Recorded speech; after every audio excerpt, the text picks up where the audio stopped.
The banquet hall at the Astoria Crest Hotel gleamed in the morning light. Around a grand circular table sat Billionaire tech CEO Adrian Vale, flanked by top investors and executives of Vale Core Industries. His fiancée, Vanessa Lynn, the company's glamorous PR chief, charmed a foreign delegation. Adrian wasn't paying attention to the polite chatter.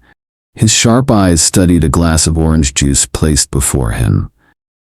Odd, since he never drank the stuff. He picked it up, not to drink but to swirl.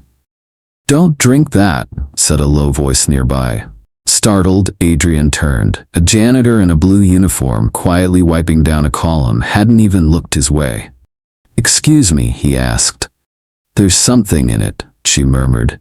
"You can drink it if you don't trust me, but if you do, set it down. That's not juice." Then she walked away. Adrian, a man who trusted few, signaled his assistant. "Take this glass, have it tested, quietly." An hour later, a toxicology report confirmed his fear: scopolamine, a drug that impairs memory and induces submission.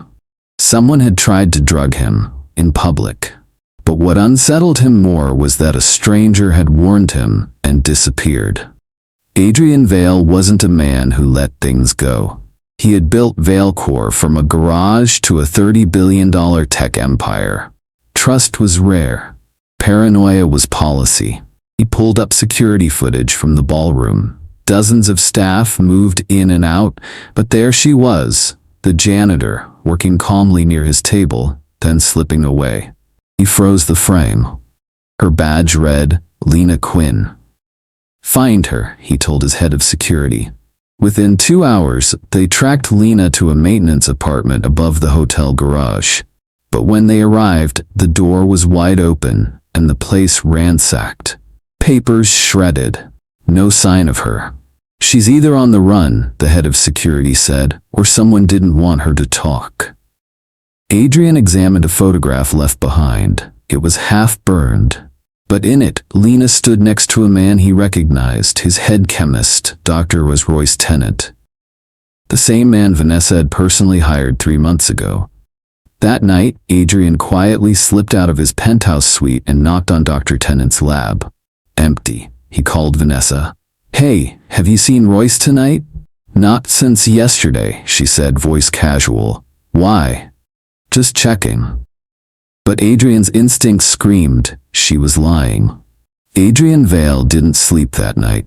Instead, he sat in his private surveillance room watching old security footage, not of the company, but of Vanessa.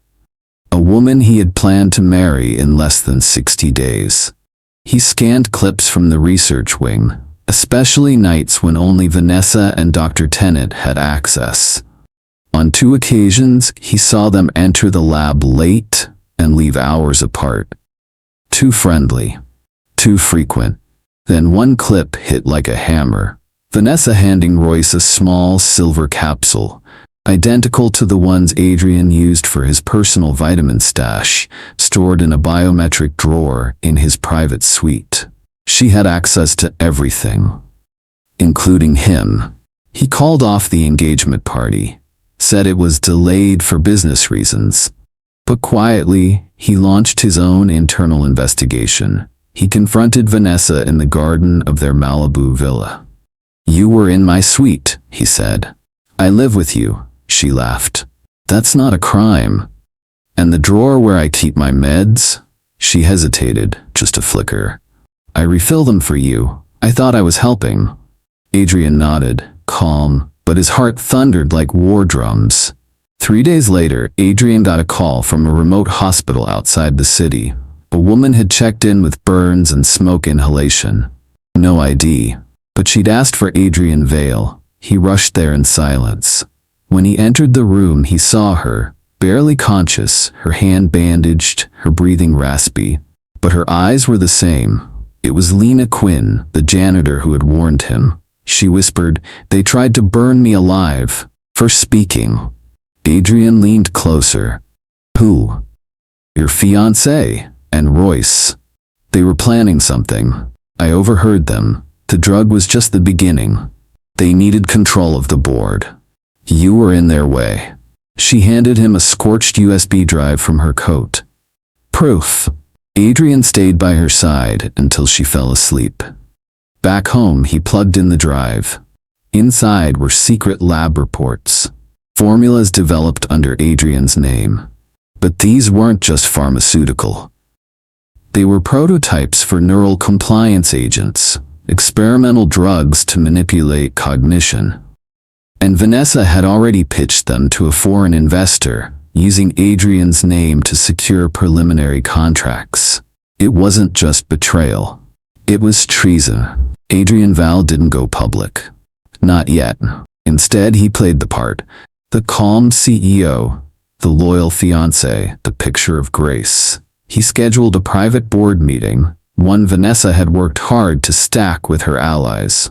She walked in wearing her best designer smile. Adrian stood up. Before we begin, he said, a short presentation. He played the footage, clips of Vanessa and Royce in the lab, timestamps aligned with stolen research. He followed with the USB documents Lena had rescued. Signed emails, proposals in Adrian's name, money trails. Silence filled the boardroom like a scream. Vanessa's face turned to stone. You can't prove intent. I don't have to, Adrian said. You forged my authority, you tried to drug me, you misused company assets for unauthorized deals. The board doesn't need a courtroom to fire you, they just need a vote. It was unanimous. She was escorted out, so was Dr. Royce Tennant, arrested minutes later. As for Lena, Adrian paid her medical bills in full, gave her a private apartment, and offered her a position on Valcor's internal ethics team. She declined. I was never doing this for money, she said. I just didn't want to see a good man destroyed. Adrian nodded. Then I hope the world meets more people like you. He returned to work with clearer eyes, and one lesson etched into his legacy. Trust is earned, not bought, and the quietest voices often carry the loudest truths.